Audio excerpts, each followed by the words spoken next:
guys, so a good number of you have asked me to make a video regarding how I was able to talk to my kids about the whole Robbie situation, and I definitely think that that's a good question, and I'm not positive I have a great answer, but I will tell you what I remember and how I remember handling it. When we had initially found out that he started having sexual thoughts and urges towards his siblings, we immediately made safety plans where my husband and him were going to move out of the house. Obviously, they couldn't move out right away. They had to find a place, and it was a little bit challenging. We had already established locks on the doors for, he had been lying and stealing previous to any sexual thoughts and urges. And so we had established putting locks on their doors because they felt like he was coming in their bedrooms and stealing their stuff. And also my son didn't like whenever he felt like he was being watched whenever he was changing.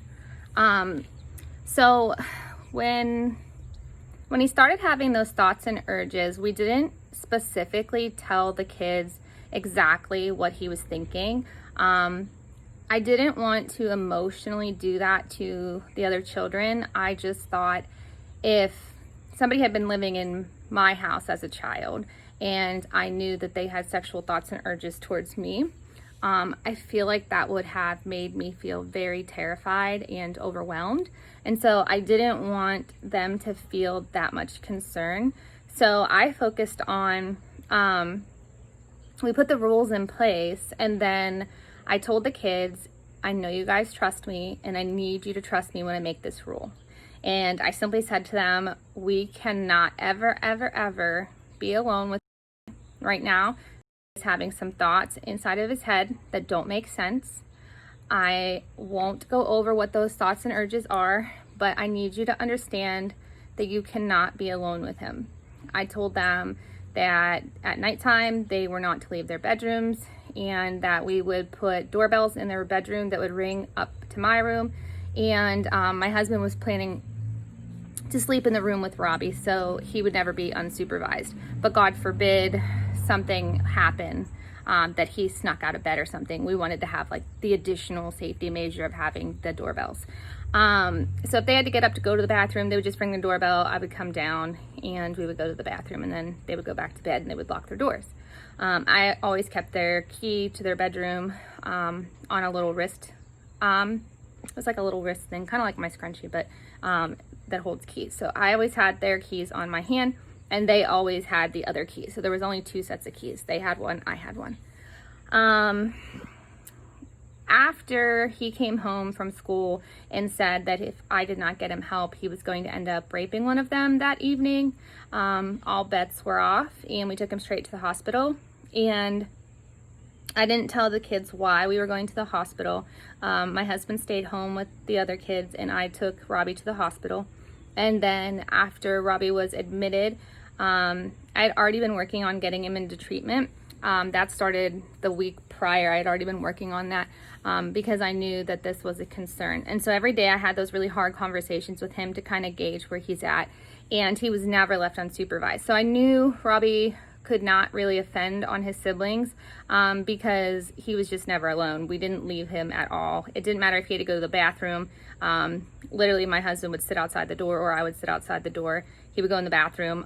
We would kind of listen and make sure he was using the restroom and then leaving. He wasn't really given much freedoms. So, yeah. So, I mean, we did everything we could to keep them safe. So we didn't have to tell them as much information. So after he went to the hospital and he didn't come home, we let them know that he was having strange thoughts and feelings and that he needed help and was going to be going into a treatment facility and that we would be visiting him. They still at that point hadn't really known the extent of it, but I told them that, you know, at some point we would be able to discuss it and they could then ask questions if they had any. So he went into treatment, and eventually one of them had asked me what he was struggling with. And I said, okay, I'm going to have this conversation with you because you're old enough. The older 3 kids in the house are 13, 13, and 14. And so they had all hit puberty, and they were already starting that phase. And at this point, we've already had sex talks and what to expect regarding puberty. So I felt like the three of them were mature enough to be able to handle the conversation. And so we had a family gathering outside of the baby and my 10-year-old. And we just kind of went over it with them, and we talked about, you know, how sometimes you have those thoughts about intimacy or like, you know, sex and stuff. And we just had those conversations, and then we talked about how Robbie was having unhealthy thoughts and feelings in regards to sex, and that he wanted to hurt small children. At this point, I don't think I told them that he wanted to hurt the two of them, that 2 out of 3 of them he had wanted to rape or hurt. I don't think I told them at that point. I just felt like I wanted them to sit with that initial, wow, this is serious, and to just be able to digest that without complicating it. After he got into the treatment program, then I knew that he was in a place where he was safe. The insurance was helping to pay for it, and he was in there for 15 months. Whenever he was in there, the kids wanted to know updates on if he was making progress and kind of like where his head was at. And it was at that point that I kind of explained to them that he wasn't really making progress, and his victims were also revealed during that time. So when his victims became revealed, it really complicated things, and talking to my children about it then became a little more complicated. So we had to talk about not only the perpetrator side of it, but also the victim side of it. And it definitely changed the dynamic as a family, and there was more information known and information that had to be discussed and disclosed. I can't really get into that because I can't reveal, or I won't reveal, who the victims were, but I just understand that that really complicated it, and I can't get into great detail. So at that time, everything was out in the open. So when he was getting ready to be released from treatment, I had written a show because I was literally mortified at the idea of him being in independent living.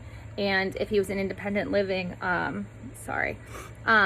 he could potentially hurt someone. And so I was like, this can't happen. And so my son, my biological, he's my oldest, who's 13, we were supposed to go to Canada for an international tournament for his sports because he's really good. And it was a big deal. It was our first international tournament, and we were scheduled to go up there, and I had to break the news that we would not be going and that we would be flying out to LA instead. And so at that time, my son was a little bit upset, and they wanted to know, like, what's really going on? Like, why does he need so much help? And so it was at that point that I just fully disclosed and kind of let them in on, like, this is the seriousness of it. It's going to affect our lives in a million ways because I'm going to be flying all over to get him into treatment if he ends up in treatment, like, because there was no places here in our state where they would take him at all because the insurance has to be involved. Even though, like, I offered for independent payment, there's a lot of places that don't accept independent payment. And so they won't take your child in because it's so expensive, like $40,000, $20,000 is like the cheapest I found a month. And so they won't actually accept like independent payment. So I said, I don't know where this is going to take us, but there's a good chance it's going to start affecting our lives in a much different way. So when we knew we were filming the show in order to get help, I didn't want to hold anything back from them because it was going to come out anyway. And so at that point, our children were made aware, and we all just kind of talked about it and took that week while we were there filming to just kind of talk about it, put everything out there, hear their side of it, hear their thoughts and feelings, and just kind of go over, you know, like what they thought and what kind of questions they had.